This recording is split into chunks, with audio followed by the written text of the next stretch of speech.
The area surrounding Hartford in Lyon County, Kansas, began attracting settlers in 1857 amid the broader push for free state development in the Kansas Territory. The town itself was formally laid out in 1858 by a group of pioneers, many of whom hailed from Hartford, Connecticut, hence the name. This period reflected the turbulent, bleeding Kansas era, where conflicts over slavery shaped early community formation along the Neosho River Valley, incorporation and infrastructure growth, 1880s.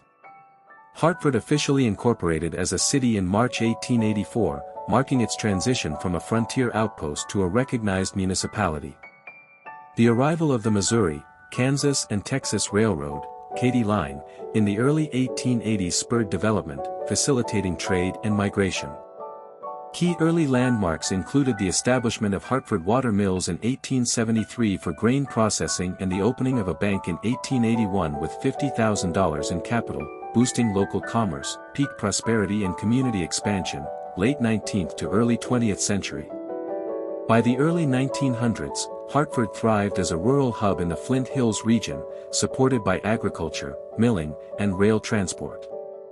The 1910 census recorded a population of 589, with amenities like telegraph services, an international post office, and 5 rural mail routes.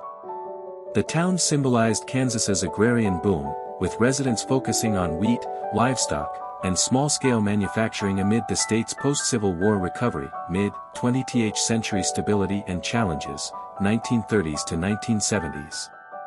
The Great Depression and Dust Bowl years brought hardships to Hartford's farming-dependent economy, but federal New Deal programs and wartime production provided relief. Post-World War II, the town maintained a steady rhythm as part of the Emporia area, with population hovering around 500. Rail and road improvements connected it to larger markets, though mechanization in agriculture began shifting demographics toward smaller family farms, modern era and preservation, 1980s present. Today, Hartford remains a quiet community of about 355 residents, 2020 census, emphasizing its rural charm in the Flint Hills. Recent decades have focused on historic preservation, including sites on the National Register of Historic Places, and outdoor recreation like fishing and biking. While facing typical small-town issues like population decline, it endures as a resilient piece of Kansas heritage, with median household incomes around $43,000 reflecting a modest, community-oriented lifestyle.